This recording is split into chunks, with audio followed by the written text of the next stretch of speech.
Jadi tiap bagian nanti dapat. Dari bagian ini dulu ya. Satu. Belum, sabar. Satu.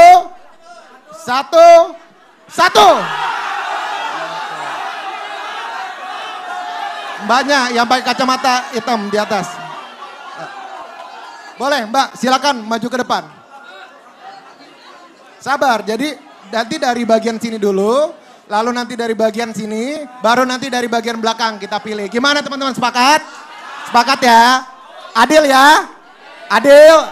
Tepuk tangan dulu buat semuanya.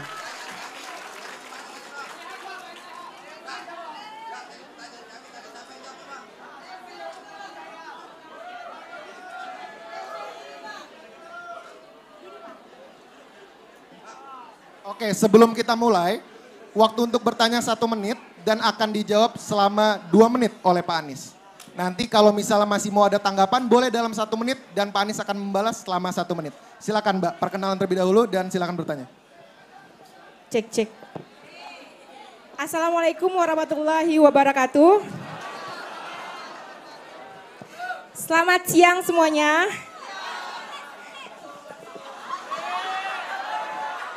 Sebelumnya saya ingin memberi penjelasan dulu. Mungkin pertanyaan saya ini udah saya rangkum, tapi jika lebih dari 1 menit saya minta maaf.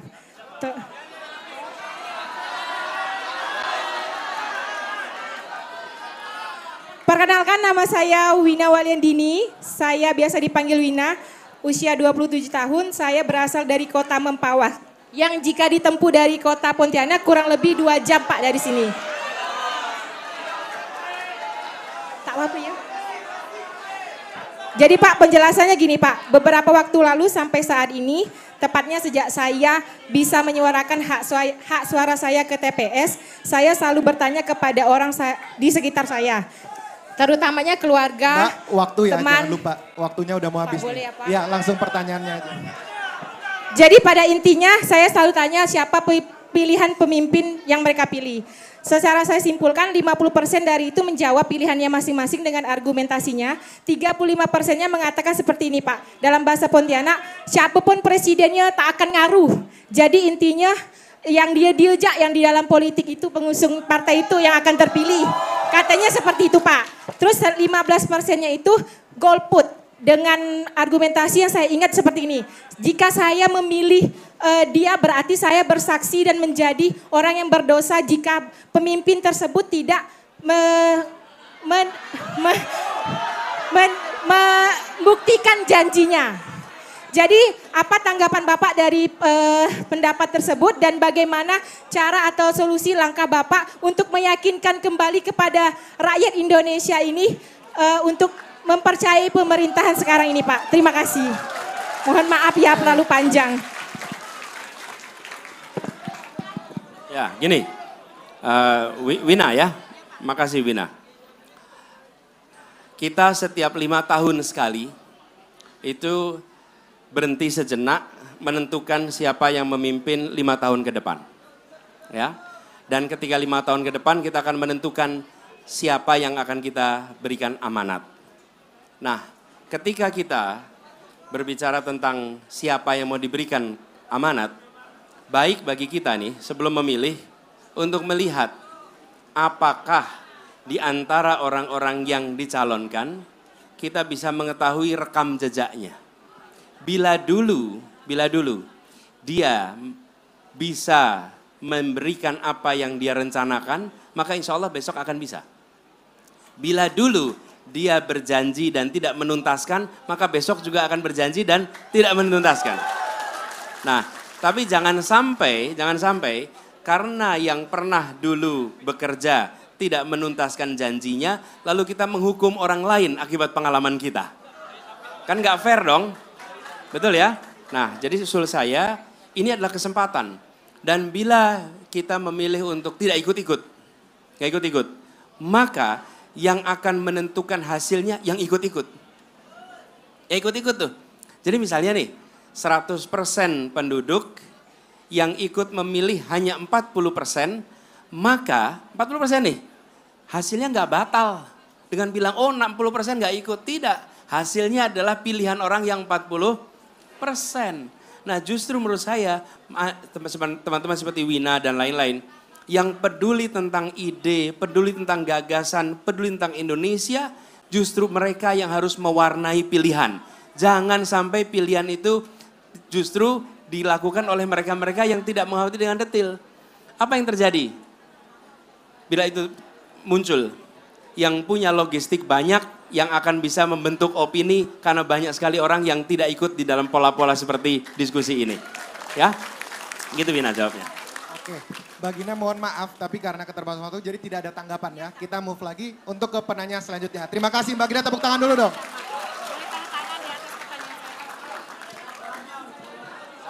Sabar. Tunggu dulu ya, kita tunggu dulu ya. Sekarang kita move ke bagian sini, oke? Bagian sini ya, teman-teman semua. Sabar belum? Tangannya di bawah dulu dong, tangannya di bawah dulu, oke. Satu, sabar. Yang tangannya di atas kita nggak ini, Bang, sabar. Satu.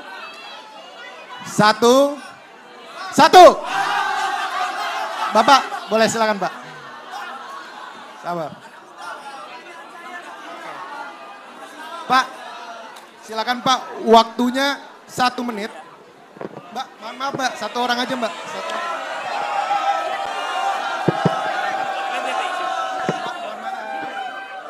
Bismillah, Assalamualaikum warahmatullahi wabarakatuh.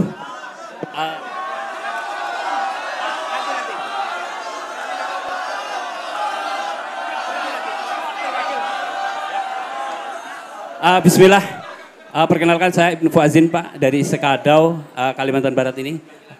Ibnu Fazin, ya, mewakili petani kelapa sawit Pak. Dan saat ini di Kalbar, komoditas penopang ekonomi Kalimantan Barat adalah kelapa sawit. Dulu karet, namun karena karet sudah tidak sustainable lagi, jadi sekarang komoditas beralih ke kelapa sawit. Yang ingin kami sampaikan, aspirasi kami adalah saat ini petani kelapa sawit itu begitu tertekan dengan pajak yang begitu besar dan potongan-potongan atau pungutan-pungutan yang memberatkan bagi petani sawit, sehingga harga komoditas itu hampir tergerus oleh potongan tersebut. Di antaranya yang paling besar adalah potongan di PE atau pajak ekspor. Nah, pajak ekspor ini Pak, waktunya terkumpul di BPDPKS, dana terkumpul 178 triliun, kembali ke petani itu tidak sampai 10 triliun. Dan itu Pak, untuk boleh mengakses langsung ke pertanyaannya Pak, siap, waktunya sudah habis. Untuk mengakses dana tersebut sangat persulit. Harapan kami ketika jadi Bapak nanti menjadi presiden, berbuat adillah kepada kami. Harapannya adalah dari dana BPDPKS itu kami bisa mendapatkan BPDPKS, Badan Pengumpul Dana, Badan Penghimpun Perkebunan Kelapa Sawit.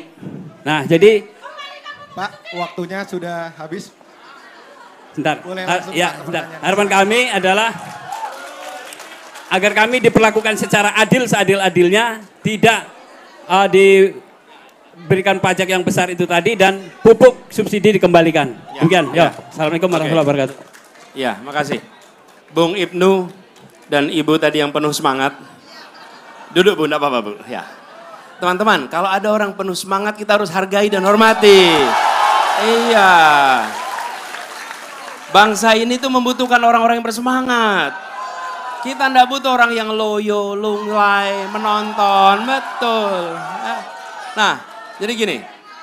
Pertama, kami ingin tata niaga itu dibuat menjadi sehat.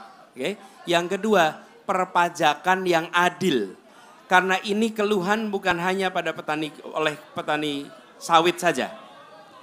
Bahkan nelayan-nelayan pun itu memiliki concern yang sama soal perpajakan ini.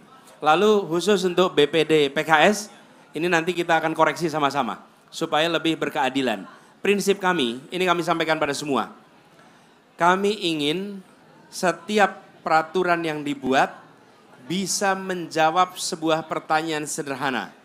Bahwa peraturan ini memberikan rasa keadilan.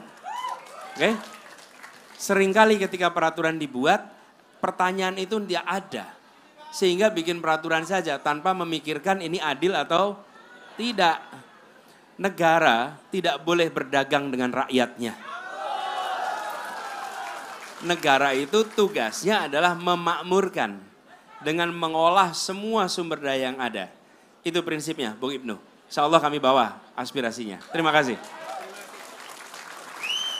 Oke, baik. Terima kasih banyak Bang Ibnu. Sekarang kita move ke belakang ya. Ke belakang ya. Ya siap. Sabar, sabar. Tangan di bawah dulu. Tangan di bawah dulu. Tangannya di bawah dulu. Bang, tangannya di bawah dulu bang. Tangannya di bawah dulu. Sabar bang. Yuk. 1. Sabar, sabar. Yuk ulang lagi, ulang lagi. 1, 1, 1.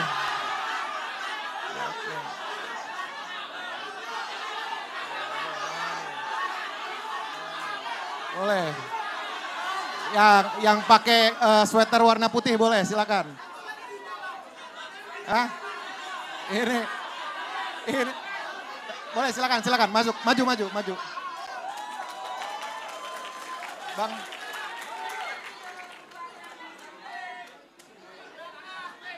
Silakan namanya, tanya selama 1 menit, mohon untuk tidak melebihi waktu 1 menitnya. Silakan. Baik, bismillahirrahmanirrahim. Assalamualaikum warahmatullahi wabarakatuh. Selamat siang Pak Anies. Perkenalkan Pak, nama saya Kafar Ramadhani. Saya merupakan Ketua BEM F-Kauntan Pak. Nah, jadi saya membawa aspirasi dari teman-teman tenaga medis Pak. Di sini ada beberapa pertanyaan yang bakal saya tanyakan ke Bapak. Yang pertama terkait dengan bagaimana cara Bapak bisa menjamin tentang kesehatan di Indonesia lebih lanjut lagi. Terutama terkait dengan penyakit yang menular, penyakit yang tidak menular, dan terkait dengan bagaimana pemerataan tenaga medis di seluruh Indonesia. Yang kedua Pak, bagaimana Bapak bisa menjamin hak kami untuk melanjutkan pendidikan ke jenjang lebih selanjutnya Pak. Jenjang lebih lanjut dan bagaimana juga cara kami Pak untuk mendapatkan kepastian hukum Pak ketika nanti kami menjadi seorang tenaga medis. Dan juga tadi ada titipan pertanyaan dari teman saya, apakah Bapak bisa mengesahkan tentang undang-undang kefarmasian Pak?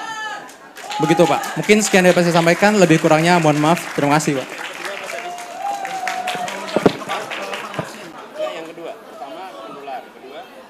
Pendidikan dan kesejahteraan tenaga medis.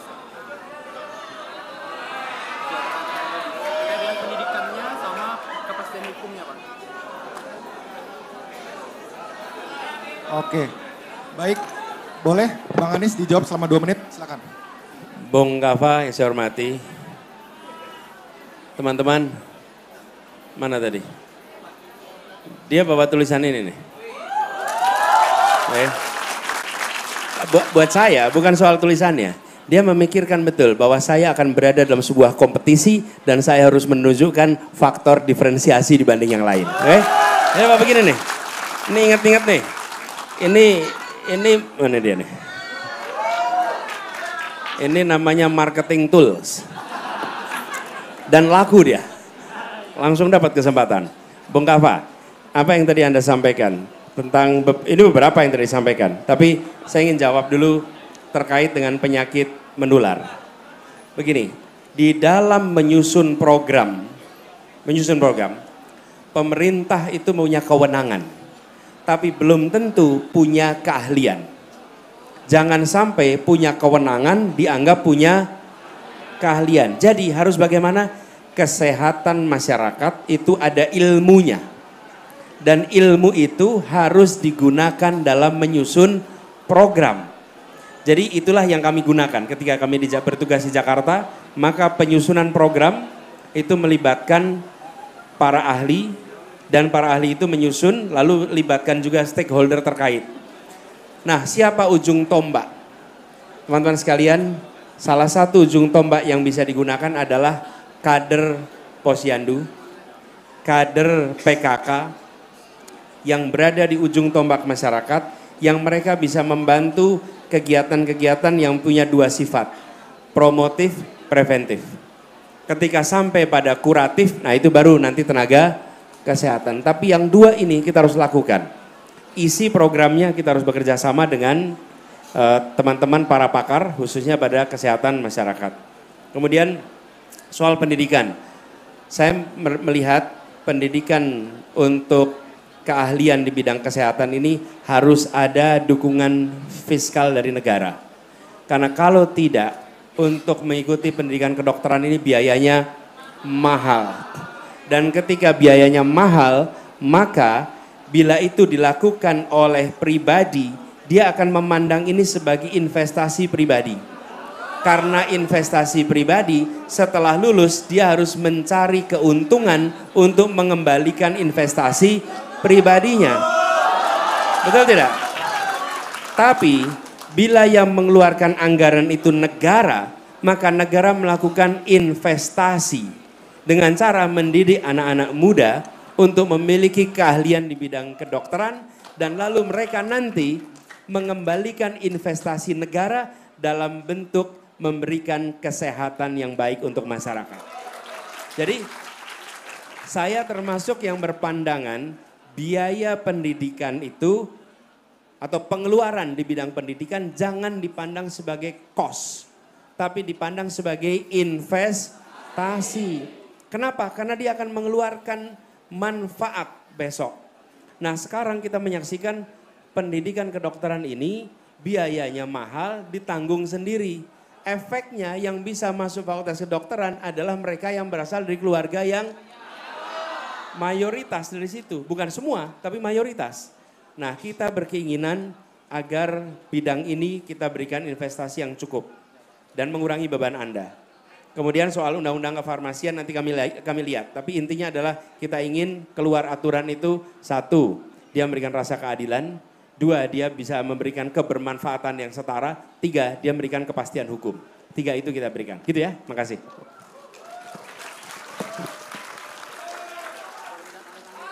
Oke, baik. Terima kasih untuk Bang Kava. Kita tepuk tangan dulu dong untuk Bang Kava.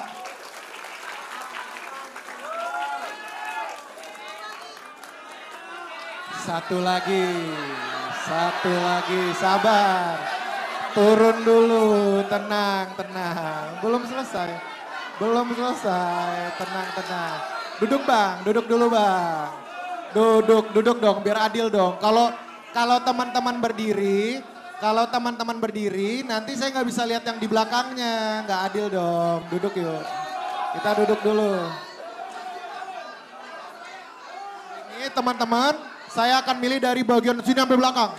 Ya, duduk dulu, semuanya duduk, yuk semuanya duduk. Oke, satu yang ketiga ya, satu.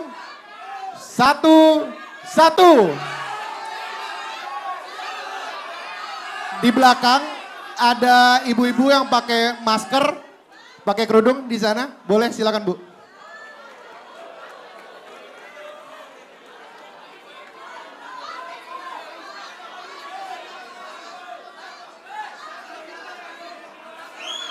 Kita tenang, teman-teman tenang. Mohon dikasih jalan untuk ibunya. Mohon dikasih jalan teman-teman. Oke, mohon dikasih jalan.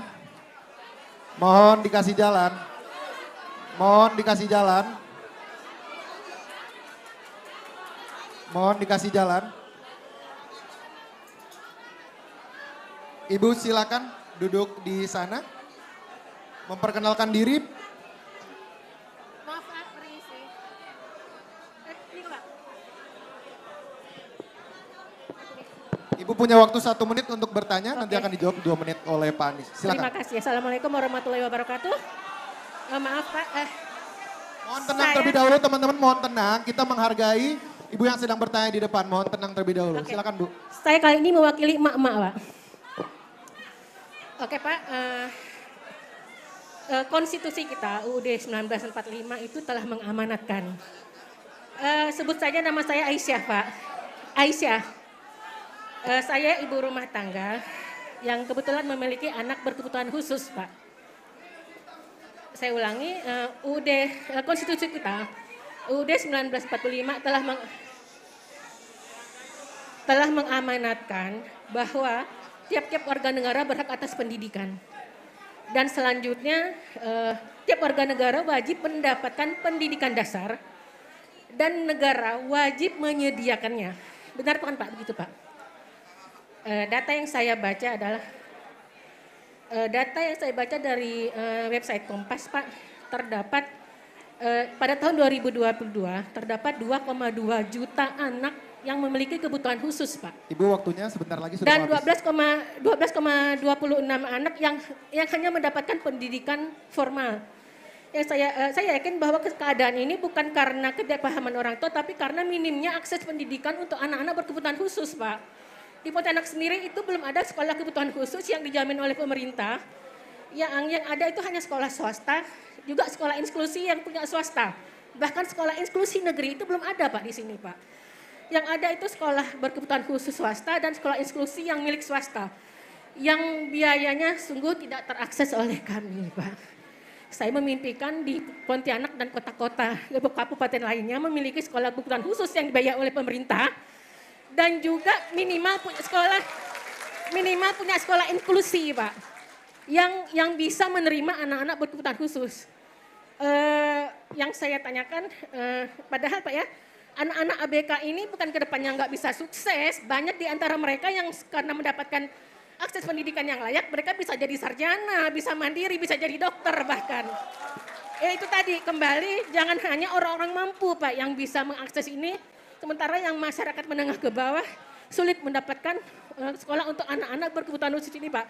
Yang ingin saya tanyakan adalah apa komitmen Bapak, apakah Bapak concern terhadap mereka dan langkah-langkah apa yang akan Bapak lakukan untuk supaya anak-anak berkebutuhan khusus ini punya hak yang sama atas pendidikan. Terima kasih Pak.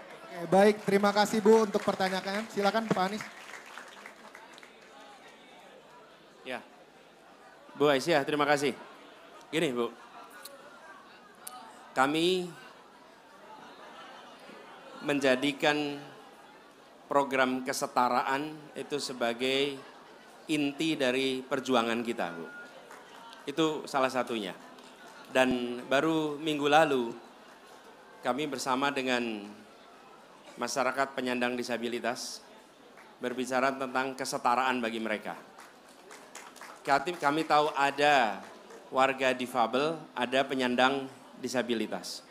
Nah, kita ingin apa yang kita kerjakan di Jakarta itu diteruskan skala nasional, Bu. Apa itu? Namanya di Jakarta itu kartu penyandang disabilitas. Dengan kartu itu, maka mereka mendapatkan akses transportasi, mendapatkan akses untuk bantuan. Nah, yang kami ingin kerjakan ke depan, apa yang tadi Ibu sampaikan. Pendidikan itu dibutuhkan oleh semua, termasuk oleh penyandang disabilitas, termasuk anak-anak difabel. Ketika negara belum bisa memberikan, maka negara bisa membantu membiayai agar yang diberikan oleh swasta bisa mereka rasakan juga. Supaya kita juga tidak harus selalu mendirikan sekolah khusus untuk teman-teman difabel. Kalau yang menyelenggarakan swasta ada di situ, berikan bantuannya, bentuknya, biayanya, sehingga mereka bisa mendapatkan pendidikan walaupun itu dari swasta. Prinsipnya negara jangan pernah memilah-milah mana swasta, mana negara, mana negeri. Kenapa? Dua-duanya mendidik anak Indonesia kok. Nah, kita itu kadang-kadang segalanya serba mau dinegrikan, Bu. Dan segala ujungnya malah nggak jadi-jadi itu sekolahnya. Betul kan? Bikin sekolah itu kan perlu waktu. Sementara anak-anak itu perlu sekolahnya sekarang. Bahkan kadang-kadang perlu sekolahnya kemarin, bukan besok. Jadi kami melihat membantu pembiayaan untuk anak-anak sekolah di tempat yang sudah ada. Dan program mainstreaming harus kita dorong. Supaya sekolah-sekolah yang misalnya sekolah inklusi istilahnya atau mainstreaming. Di mana teman-teman penyandang atau difabel dengan teman-teman non-difabel itu berada di dalam satu institusi pendidikan yang sama. Dan itu bisa dikerjakan bila kita memberikan bantuannya. Supaya sekolah-sekolah terdekat bisa menyiapkan tenaga khusus untuk bisa mendampingi. Karena anak-anak difabel ini mereka perlu guru ekstra. Perlu ada yang bisa mendampingi dengan baik. Dan itu tanggung jawab negara. Itu insya Allah akan kita kerjakan. Kami selalu sampaikan 4 hal. Ada 4 kelompok. Penyandang disabilitas atau difabel. Yang kedua lansia, ketiga anak-anak, keempat perempuan atau khususnya ibu hamil. Bila 4 ini diberikan perhatian serius, yang lainnya akan terbereskan. Gitu Bu, makasih. Terima kasih. Bang Anies untuk jawabannya. Kebetulan karena kita sedang berbicara tentang difabel, maka terakhir kita akan memberikan kesempatan untuk Bapak, Ibu, dan teman-teman difabel yang ingin bertanya. Boleh, sekiranya Bapak, Ibu, dan teman-teman difabel ada yang ingin bertanya, diperbolehkan. Mau bertanya Pak? Bapak mau bertanya? Boleh. Pak, silakan. Bapak boleh maju ke depan.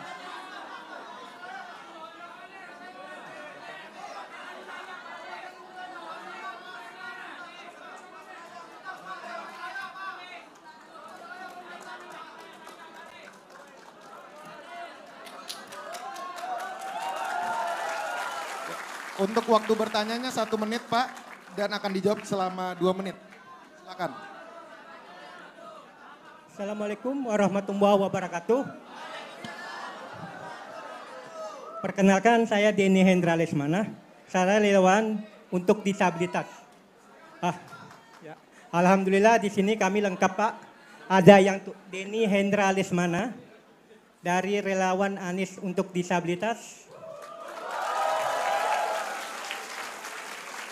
Alhamdulillah di sini kami lengkap Pak. Ada yang tunarungu, tunanetra, dan macam kami ini tunadaksa. Yang nggak ada tunagrahita aja Pak. Alhamdulillah. Di sini kami menanyakan program apa 100 hari Bapak menjadi presiden untuk disabilitas. Itu pertama. Yang kedua yang saya pernah temui Pak di lapangan. Yang saya kasihan itu buat kawan-kawan disabilitas itu yang lumpuh layu. Asli Pak, dari umur awal dia melahir, awal dia itu sampai sekarang udah remaja itu lumpuh layu Pak. Jadi mohonlah Pak untuk kawan-kawan disabilitas yang lumpuh layu itu mohon diperhatikan dengan serius Pak. Dan juga Bang, mohon untuk acara ini tolong untuk suara untuk kawan-kawan yang tunarungu nggak jelas Bang, tolong ada penerjemahnya. Biar kawan-kawan tunarungu bisa mencerna apa yang kita bicarakan pada hari ini. Itu aja Bang. Assalamualaikum warahmatullahi wabarakatuh. Waalaikumsalam.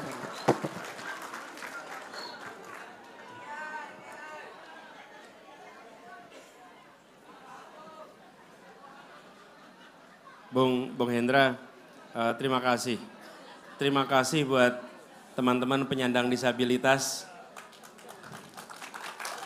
yang memilih hadir bersama kita. Kita kasih tepuk tangan buat mereka semua. Ya, kami akan perjuangkan itu dan ini salah satu, tadi saya sampaikan sebelum ini, salah satu program prioritas kita adalah justru untuk itu. Jadi kami ingin agar fasilitas yang diterima oleh penyandang disabilitas ini membuat bisa berkembang. Dan ini akan kita kerjakan sesegera mungkin. Jadi melibatkan komunitas. Kenapa? Yang paling tahu kebutuhan adalah teman-teman penyandang disabilitas. Bagi teman-teman tunadaksa, tunarungu, kawan-kawan yang kawan tuli, itu semua membutuhkan hal yang kami belum tentu tahu. Karena itu justru melibatkan. Dengan begitu kebutuhannya bisa dipenuhi. Kalau disusun oleh mereka yang tidak tahu kebutuhan, banyak melesetnya nanti. Betul kan? Itu yang kita ingin lakukan sama-sama. Jadi yang nomor 1 adalah terkait pendidikan. Yang kedua adalah penyiapan untuk bisa hidup mandiri. Supaya bisa hidup mandiri, bisa bekerja, hidup mandiri lah intinya. Mau bekerja untuk orang lain, mau berusaha, tapi bisa hidup mandiri, punya keterampilan dan punya kemampuan untuk mobilitas. Bila itu diberikan, maka teman-teman saya yakin bisa tumbuh berkembang dengan potensi yang dimilikinya. Jadi itu yang jadi prioritas kita, gitu ya. Oke, makasih Pak Hendra.